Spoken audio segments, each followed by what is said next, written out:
এই ভগৱন্তৰ মাৰ্গৰ বাহিৰে সুখ শান্তি কল্যাণকাৰী পথ একোৱে নাই। একমাত্ৰ প্ৰভুৰ মাৰ্গতেই তুমি শান্তি আনন্দ সমস্তখিনি প্ৰাপ্ত কৰিবা।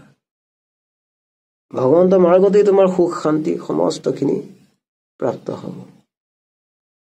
এই ভগৱন্তক আওকাণ কৰি যি ভোগ বাসনাক প্ৰিয় কৰি যি ভোগ বাসনাক মান্যতা দি কেৱল ভোগত লিপ্ত হৈ জীৱন যি অতিবাহিত কৰিছা, এয়া তুমি নিৰৰ্থক কৰিছা। তুমি সময় শেষ কৰিছা, বয়স শেষ কৰিছা। ইয়াৰ বাহিৰে আৰু একো হৈ থকা নাই। তোমাৰ কল্যাণ একো হোৱা নাই। তোমাৰ কল্যাণ তেতিয়া হ'ব যেতিয়া তুমি ভগৱন্তক নিজৰ কৰি ল'বা, আপোন কৰি ল'বা। এই সংসাৰত ভগৱন্তৰ বাহিৰে একো সত্তাই স্থায়ী নহয়, সমস্ত অস্থায়ী। অস্থায়ীক যদি সত্য মানি লৈছা, এইটো তোমাৰ ভ্ৰম হৈছে। কাৰণ অস্থায়ী অনিত্য, স্থায়ী নিত্য। স্থায়ী কি? ভগৱন্ত। তোমাৰ শৰীৰে স্থায়ী নহয় আৰু তুমি কেনেকৈ স্থায়ী হ'বা? ভগৱন্ত নিত্য, স্থায়ী, তেওঁ সদায় আছিল, আছে আৰু সদায় থাকিব। তুমি মই সমস্তবোৰ তেওঁৰ পৰা উৎপন্ন হৈছো আৰু তেওঁতেই বিলীন হ'ব লাগিব। কাৰণ এইটো সত্য যে এই শৰীৰ ত্যাগ কৰিব লাগিব। শৰীৰ ত্যাগ হোৱাৰ পাছত জীৱটোৰ বিলাই কি হ'ব? জীৱটোৰ কি অস্তিত্ব থাকিব বা জীৱটোৰ কি অস্তিত্ব থাকে? যাক আমি আওকাণ কৰিছো, যাক আমি কোনোদিন গুৰুত্ব দিয়া নাই, কেৱল শৰীৰটোকে সত্য মানি ললো। শৰীৰটোৰ ভিতৰত যে আৰু কিবা কিবি আছে, সেইটো আমি কেতিয়াও উপলব্ধি কৰিব পৰা নাই। আত্মাৰ কোনো জন্ম নাই, আত্মাৰ কোনো মৃত্যু নাই, কিন্তু তথাপিও শৰীৰধাৰী হৈ ঘূৰি ফুৰে, শৰীৰ আৱৰণ লৈ ঘূৰি ফুৰে, অনন্তজনিত ঘূৰি ফুৰে। ঘূৰি ফুৰে কিয়? এই কাৰণে ঘূৰি ফুৰে কাৰণ তেওঁ এতিয়ালৈকে যি প্ৰাপ্ত কৰিব লাগিছিল সেই বস্তু প্ৰাপ্ত কৰিব পৰা নাই। আৰু তাৰ যে জীৱনৰ লক্ষ্য উদ্দেশ্য কেৱল ভগৱন্ত প্ৰাপ্তি, এই জ্ঞানটোৰ কেতিয়াও উদয় হোৱা নাই। জ্ঞানটোৰ কিয় উদয় হোৱা নাই? কাৰণ এই যি শৰীৰ, যি মন, এই শৰীৰ মনে কেৱল ভোগৰ চিন্তনত গৰাকীজনক পাহৰাই ৰাখিছে। এই জীৱনটোৰ মূল্য তেতিয়া হয় যেতিয়া ভগৱন্তৰ মাৰ্গত আগবঢ়া হয়, ভগৱন্তক বিশ্বাস কৰি ভগৱন্তক প্ৰিয় মানি লোৱা হয়। তুমি কিমান বিষয় ভোগ বাসনাত লিপ্ত হৈ কিমান আনন্দ ভোগ কৰিবা, তুমি যি আনন্দ ভোগ কৰিছা সেইবোৰ প্ৰকৃততে সত্য নহয়। বাৰে বাৰে কোৱা হৈছে যে ঈশ্বৰেই সত্য, ঈশ্বৰৰ বাহিৰে আৰু এই পৃথিৱীত একো সত্তাই স্থায়ী নহয়, সকলো অনিত্য অস্থায়ী। আৰু মিছা ভ্ৰমত পৰি জীৱই কি কৰিছে? অনিত্য অস্থায়ী বস্তুকে প্ৰিয় মানি লৈ সঁচা মানি ললে আৰু তাৰ ভোগতেই নিজৰ জীৱন অতিবাহিত কৰি আছে ব্যৰ্থে। ভগৱন্তক আওকাণ কৰি কোনে আজিলৈকে মংগল প্ৰাপ্ত কৰিছে, কল্যাণ প্ৰাপ্ত কৰিছে? মংগল কল্যাণ তেতিয়া হয় যেতিয়া ঈশ্বৰক নিজৰ মানি লোৱা হয়, ঈশ্বৰক বিশ্বাস কৰা হয়, ভগৱন্তৰ যি আদেশ অনুদেশ সেইবোৰ পালন কৰি জীৱন অতিবাহিত কৰা হয়। ইয়াৰ অন্যথা জীৱন দুখ ক্লেশ বিষাদ, ইয়াৰ বাহিৰে একো হ'ব নোৱাৰে। যি আনন্দ ভোগ বাসনাৰ দ্বাৰা পোৱা হৈছে এইবোৰ সমস্ত মিছা, সেইটিকি নাথাকে। আজিলৈকে যিমানবোৰ ভোগ কৰিছা, যি ভোগত আসক্ত হৈছিলা, সেই ভোগে কোনদিনা তোমাক নিত্য স্থায়ী কৰি আনন্দ প্ৰদান কৰিছে? আনন্দ সুখ কোনোদিন তোমাক স্থায়ী কৰি প্ৰদান কৰা নাই। যি কৰিছে সেয়া খুব অস্থায়ীভাৱে, কেৱল ক্ষণিক সময়ৰ বাবে। আৰু ক্ষণিক সময়ৰ বাবে থকা বস্তুবোৰ কেতিয়াও সত্য হ'ব নোৱাৰে। নিত্য বস্তু সদায় সত্য, স্থায়ী বস্তু সদায় সত্য। তুমি এটা কথা লক্ষ্য কৰা যে তোমাৰ শৰীৰটোৰ বিনাশ আছে, এদিন এই শৰীৰটো পুৰি পেলাব, অগ্নিয়ে গ্ৰহণ কৰিব এদিন এই শৰীৰটো। সেয়ে এই শৰীৰটোৰ মূল্য নাই, এই শৰীৰটো অস্থায়ী।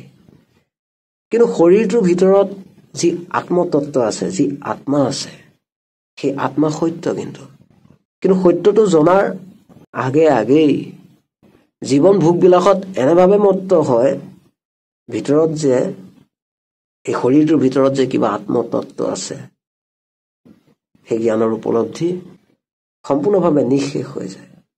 এই কাৰণেই নিঃশেষ হৈ যায় যে ভগৱন্তক আওকাণ কৰি ভগৱন্তৰ পৰা বিমুখ হৈ ভগৱন্তক অশ্ৰদ্ধা কৰি কেৱল ভোগ বাসনাত লিপ্ত হৈ জীৱন অতিবাহিত কৰাৰ কাৰণে এবাৰ যদি ভগৱন্তক শ্ৰদ্ধা কৰি ভগৱন্তৰ প্ৰতি আগ্ৰহ জন্মাই তেওঁৰ মাৰ্গত যদি আগবাঢ়িলা হয়, সেই জ্ঞানৰ উপলব্ধি নিশ্চিতভাৱে হ'ল হয়। আৰু তুমি এখোজ দিয়া হয়, ভগৱানে নিশ্চিতভাৱে তোমাক 2 খোজ আগুৱাই লৈ গ'ল হয়। কিন্তু তুমি স্বীকৃতি নিদিলা। স্বীকৃতিয়ে ডাঙৰ সম্পদ, স্বীকৃতিয়ে ডাঙৰ চিন্তন। এই স্বীকৃতি চিন্তনে কেৱল তোমাক ভগৱন্তৰ মাৰ্গত আগবঢ়াই লৈ যাব। তুমি এবাৰ স্বীকৃতি দিয়া যে প্ৰভুৱে সত্য, প্ৰভুৰ বাহিৰে সমস্ত যিমানবোৰ আছে এইবোৰ অনিত্য, স্থায়ী নহয়, বিনাশীল, কাৰণ মোৰ শৰীৰটোৱে বিনাশীল। এবাৰ এই জ্ঞানটো উপলব্ধি কৰি কেৱল ঈশ্বৰক সত্য মানি ঈশ্বৰক প্ৰিয় কৰি এবাৰ চোৱা, ভগৱন্তই শুনিব। তোমাৰ হৃদয়ত আছে তেওঁ, আৰু তোমাক প্ৰতিক্ষণে তেওঁ চকু দি আছে। তুমি এইটো নাভাবিবা যে মই পাপ কৰিছো, অধৰ্ম কৰিছো, মোক চাওতা নাই। প্ৰভুৱে অন্তৰ্যামী ৰূপে সমস্তখিনি তোমাৰ পৰিকল্পনা, কল্পনা, তোমাৰ চিন্তন গম পাই আছে। আৰু তাৰ বাবে তোমাৰ বিধানো লিখিত হৈছে। এই কৰ্মৰ দ্বাৰা তোমাৰ কি ফল প্ৰাপ্ত হ'ব, সেই সাৱধান হৈ যোৱা। তুমি ভগৱন্তৰ মাৰ্গত যেতিয়া আহিবা, তেওঁ তোমাক সঁহাৰি জনাবই, কাৰণ তুমি আগবাঢ়িছা ভগৱন্তৰ মাৰ্গত। তুমি ভগৱন্তক প্ৰিয় মানিছা, ভগৱন্তৰ প্ৰতি শ্ৰদ্ধা আনিছা। সেয়ে ভগৱান এতিয়া সন্তোষ হৈছে, সেয়ে তোমাক কৃপা কৰিব। এবাৰ তুমি ভগৱন্তৰ কৃপাৰ পাত্ৰ হলে আৰু তুমি ডুবি যোৱাৰ কোনো চান্স নাথাকে। তোমাক নুডুবাই কেতিয়াও। তুমি বাৰে বাৰে ডুবিলেও তোমাক বাৰে বাৰে উঠাব প্ৰভুৱে। তুমি এইটো বিশ্বাস ৰাখা যে ভগৱন্তই মোৰ কল্যাণ কৰিবই, মংগল কৰিবই, কাৰণ তেওঁৰ বিধানৰ দ্বাৰা তেওঁৰ মাৰ্গত আগবাঢ়িছো। তেওঁক কেতিয়াও অমান্য কৰা নাই, তেওঁক কেতিয়াও অশ্ৰদ্ধা কৰা নাই। গতিকে মোৰ বিশ্বাস যে প্ৰভুৱে মোৰ মংগল আৰু কল্যাণেই কৰিব। যি ভোগৰ চিন্তনত তুমি আজিলৈকে অতিবাহিত কৰি আছা, এতিয়াও ভোগৰ চিন্তন এৰিব পৰা নাই, ভোগকে সত্য মানি লৈছা, এইটো তোমাৰ এইটো ভ্ৰমৰ পৰা যেতিয়ালৈকে তুমি মুক্ত নোহোৱা, তেতিয়ালৈকে তোমাক প্ৰভুৱে চকু দিয়ে থাকিব। কাৰণ তুমি ভোগৰ চিন্তন কৰিছা যদিও ভগৱন্তক কোনোবা এটা কোণত হয়তো প্ৰিয় মানি লৈছা, ভগৱন্তৰ প্ৰতি শ্ৰদ্ধা আহিছে। সেয়ে তোমাৰ মংগল নিশ্চিত, তোমাৰ মংগল কাৰ্য সম্পাদন হৈ থাকিব। এতিয়া মানি ললা যে, বিশ্বাস কৰিলা যে, সেয়ে তুমি স্বীকৃতি দিলা যে প্ৰভুৱে সত্য বুলি, বাকী সমস্ত অসত্য, অনিত্য, অস্থায়ী। প্ৰভুৱে স্থায়ী, নিত্য। প্ৰভুৱে সত্য, প্ৰভুৱে আছিল, প্ৰভুৱে আছে আৰু প্ৰভুৱে থাকিব। প্ৰভুৰ বাহিৰে আৰু কোনো নাই পৃথিৱীত। মোৰ সত্তাই নাই প্ৰভুৰ বাহিৰে। এই শৰীৰটো কেইদিন থাকিব, কেইদিন টিকি থাকিব, পুৰি পেলাব। এই সত্যটো মানি ললো এতিয়া। গতিকে যদি শৰীৰে অস্থায়ী, এই সমস্ত সংসাৰে অস্থায়ী, ভোগবোৰ অস্থায়ী, কামনা অস্থায়ী, তেতিয়াহ'লে স্থায়ী কি? স্থায়ী কোন? প্ৰভু ভগৱন্তই হ'ব লাগিব স্থায়ী। কাৰণ প্ৰভুৱে আছিল, প্ৰভুৱে আছে আৰু প্ৰভুৱে থাকিব। প্ৰভুৱে সনাতন, প্ৰভুৱে কৃষ্ণ। এই কৃষ্ণই আমাক জীয়াই ৰাখিছে, এই কৃষ্ণৰ দ্বাৰাই আমি পৰিচালিত হৈ আছো। কৃষ্ণৰ বাহিৰে একো সত্তাই স্থায়ী নহয় এই পৃথিৱীত। সমস্তখিনি তেওঁৰ পৰাই উৎপন্ন হৈছে, তেওঁ উৎপন্ন কৰাইছে, তেওঁৰ দ্বাৰাই পৰিচালিত হৈ আছে, এইটো সত্য। কিন্তু পৰিচালিত হৈ থকা, পৰিচালনা কৰা বস্তুবোৰত মোহ নগৈ কেৱল যি পৰিচালনা কৰি আছে, যাৰ দ্বাৰা পৰিচালিত হৈ আছে, তেওঁক অনুসৰণ কৰা, তেওঁক ধৰা। তেওঁ কোন? তেওঁ ঈশ্বৰ, তেওঁৱেই কৃষ্ণ। সমস্ত জগত তেওঁৰ দ্বাৰাই পৰিচালিত হৈ আছে, তেওঁৱে কৰাই আছে, তেওঁৱে কৰোৱাই আছে। গতিকে ঈশ্বৰে সত্য, ঈশ্বৰে পৰম সত্য। তুমি মানা নামানা এইটো পাছৰ কথা। ঈশ্বৰ যে আছিল, ঈশ্বৰ যে আছে আৰু ঈশ্বৰেই থাকিব, এইটো পৰম সত্য। সত্য কেৱল ঈশ্বৰ, সত্য কেৱল কৃষ্ণ, সত্য কেৱল ভগৱন্ত। তুমি নাথাকিলেও, এই সংসাৰ নাথাকিলেও পৰম সত্য থাকিবই, ঈশ্বৰ থাকিবই, কৃষ্ণ থাকিবই। তেওঁৰ দ্বাৰাই বিস্তাৰিত হ'ব, তেওঁৰ দ্বাৰাই সংকুচিত হ'ব, তেওঁৱে ব্যক্ত হ'ব, তেওঁৱে অব্যক্ত হ'ব। তেওঁৱে যে সত্য, তেওঁৱে যে নিত্য, তেওঁৱে যে অনাদি আদি, তেওঁৱে যে তেওঁৱে হৈ আছে, তেওঁৱে হৈ যাব। এইটো জ্ঞান লৈ, জ্ঞানৰ পৰা ভক্তি লৈ, ভক্তিৰ পৰা প্ৰেমলৈ যাত্ৰা কৰি ঈশ্বৰ প্ৰাপ্তিৰ স্থিতিটোৱে পৰম সত্য।